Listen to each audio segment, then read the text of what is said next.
안녕하세요, 최현욱입니다. 에밀 베를리너의 원반형 음반이 나온 그 시기에 사실은 베를리너의 이 원반형 음반이 토마스 에디슨의 포노그라프나 볼타 연구소의 그라포폰보다 음질이 못했습니다. 그런데 그 실린더형을 몰아내고 원반형이 시장을 석권하게 돼요. 왜 그랬을까요? 이 여러 가지를 생각해 볼 수 있는데, 원반형은 제작이 용이합니다. 대량 생산이 유리해요. 재료도 적게 들고요. 그리고 유통도 쉽습니다. 공간을 덜 차지하기 때문에. 그 다음에 소비자들도 이 보관하는데 이렇게 세워두면 되기 때문에 사용하는데 공간을 덜 차지하기 때문에 직관적으로 더 좋을 수밖에 없어요.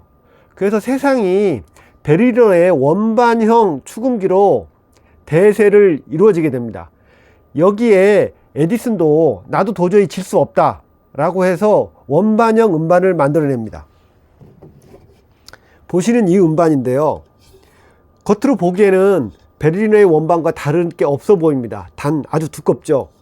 그런데 에디슨의 이 원반형 음반은 베를리너의 수평 기록 방식이 아니라 수직 기록 방식을 사용했어요. 특허 문제도 있긴 하겠지만 에디슨 자체가 남한테 지기 싫어하고 아주 집착적인 성격의 사람이기 때문에 수평 기록을 도저히 인정할 수 없었던 것이죠. 그래서 이렇게 만들었는데, 이 제품은 에디슨의 수직 기록을 읽는 에디슨의 플레이어만 맞았어요. 당연히 그러면 시장에서 외면받을 수밖에 없죠. 그래서 이 음반으로 에디슨은 사실상 음반 시장에서 거의 퇴출되게 됩니다. 다양한 회사에서 축음기를 생산을 했는데요, 문제는 회사마다 이 축음기에 돌아가는 속도가 각기 달랐다는 점입니다. 어떤 회사는 65회전을 70회전, 75회전, 78회전, 88회전, 95회전 이렇게 다양한 속도의 플레이어들이 생산이 됐어요. 이러면 무슨 문제가 생길까요? 간단하게 생각할 수 있는 게 뭐냐면, 낮은 속도로 녹음된 음반을 빠르게 재생을 하면 하이톤으로 올라가서 앙 하는 소리로 사람 목소리가 날 수밖에 없고요. 빠른 속도로 녹음된 음원을 낮은 속도로 재생을 하면 이런 식으로 재생이 될 수밖에 없습니다. 예를 들어서 빅터에서 나온 음반을 콜롬비아 플레이어에 얹었을 경우에 정상적인 소리가 안 난다는 것이죠. 이러한 문제는 소비자들로 하여금 번거로움을 만들었어요. 내가 빅터 플레이를 갖고 있으면 빅터에서 나온 음반만 사야 되는 것이죠. 콜롬비아에서 들을 수는 없으니까 이런 불편함, 남의 집에 가서 들을 수 없죠. 그리고 타 회사에 있는 유명한 가수의 음반을 사고 싶은데 콜롬비아에 소속된 가수의 음반은 나는 빅터를 갖고 있기 때문에 들을 수가 없는 거예요, 제대로. 이런 문제에 번거로움이 생기게 되고, 음반 제조사 입장에서도 음반 시장을 전체적으로 파일을 키워서 성장시키기 위해서는 포맷을 통일을 해야만 했어요.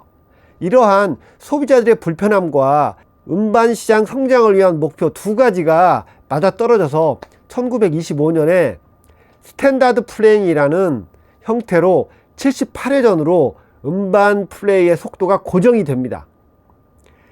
이 얘기는 무엇을 의미하느냐?